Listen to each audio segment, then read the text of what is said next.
हर हर महादेव मित्रों, हटीले भक्त चैनल में आपका स्वागत है। 2024 की यात्रा के पहले दिन धारी देवी तथा आदि बद्री के दर्शन के बाद अब वापस कर्णप्रयाग आने के बाद नंदप्रयाग चमोली होते हुए जोशीमठ की ओर चल पड़े हैं। जोशीमठ में हम अपने पहले दिन की यात्रा को विराम देंगे और फिर सुबह सुबह हम निकलेंगे बद्रीनाथ, जहाँ रास्ते में ही पांडुकेश्वर में पंच बद्री में सम्मिलित योग बद्री जी के हम दर्शन करेंगे। यात्रा के दूसरे दिन सुबह सुबह जोशीमठ से अब हमने चलना शुरू कर दिया है बद्रीनाथ की ओर। लेकिन सौभाग्यवश यहाँ रास्ते में पांडुकेश्वर में हम दर्शन करेंगे श्री योग बद्री जी के।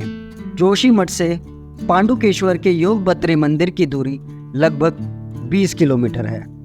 जोशीमठ से थोड़ा नीचे उतरने के बाद लगभग 9 किलोमीटर पे ही विष्णु प्रयाग भी है, जहाँ अलकनंदा और धौली गंगा का मिलन होता है, जो पंच प्रयाग का हिस्सा है और जिसके दर्शन हम आपको पंच प्रयाग की सीरीज में बाद में कराएंगे। लेकिन अभी हम चलते हैं पांडुकेश्वर की ओर।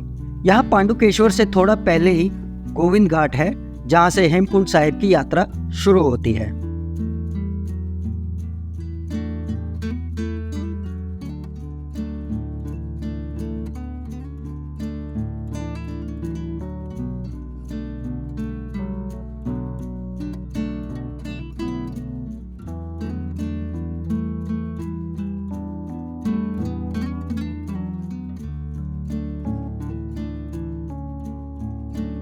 राम राम जी, आरती हो गई अंदर मंदिर में?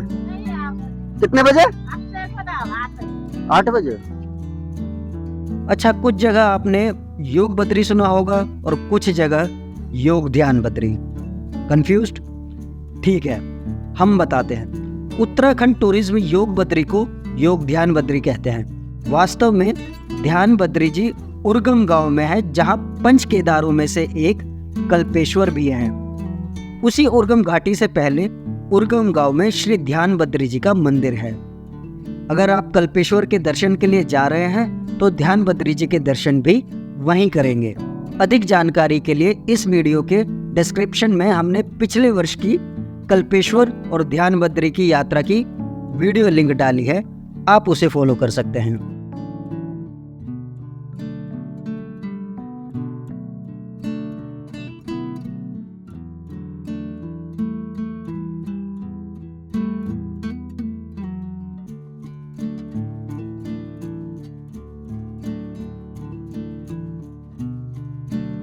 यहाँ भी श्री हरि ध्यान मुद्रा में ही पूजे जाते हैं। पूर्व काल में पांडव हस्तिनापुर का राज्यभार अपने पोते परीक्षित को देकर यहाँ सेवानिवृत्त हुए थे और यहीं से हिमालय की ओर प्रस्थान किया था। पांडवों के पिता राजा पांडु ने अपने आखिरी दिनों में अपने निर्वाण से पहले यहीं पर तपस्या की थी।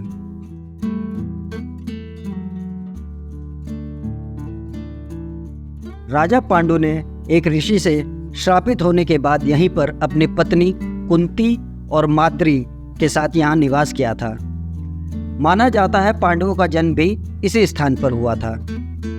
मान्यताओं के अनुसार पांडवों के पिता पांडु ने योग बद्री में कांस्य की मूर्ति की स्थापना की थी, जो आज भी भगवान विष्णु की कांस्य प्रतिमा यहाँ पर है।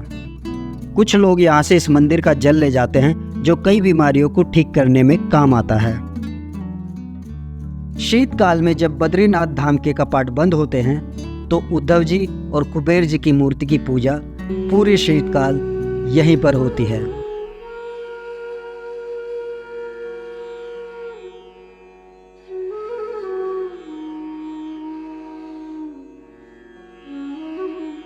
ये प्राचीन मंदिर है पांडुकेश्वर में। जब बद्रीनाथ के कपाट बंद हो जाते तो यहाँ पे शीतकाल नहीं आता है, यहाँ से स्टार्ट होती है। बद्रीनाथ जी यहाँ पे आते हैं? हाँ, उद्धव जी नारायण यहाँ पे पहुंचे तब कुबेर जी उद्धव जी अच्छा अच्छा, यहाँ पे आते हैं। आजकल बद्रीनाथ में है। बिल्कुल। अच्छा,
स्थानीय निवासियों ने बताया कि यहीं सामने शीर्ष की चोटी पर पांडवों ने एक बार पासा भी खेला था। अलकनंदा नदी के किनारे बसा ये एक छोटा गांव मनोरम दृश्यों से तो भरा ही है, साथ ही साथ यहाँ भक्ति की एक अनोखी शक्ति भक्तों को अपनी ओर आकर्षित करती है। यदि आप बद्रीनाथ की यात्रा करते हैं तो पांडुकेश्वर में पंचबद्री में सम्मिलित इस प्राचीन मंदिर के दर्शन करना ना भूलें। मिलते हैं अगली कड़ी में। जय बद्रीनाथ।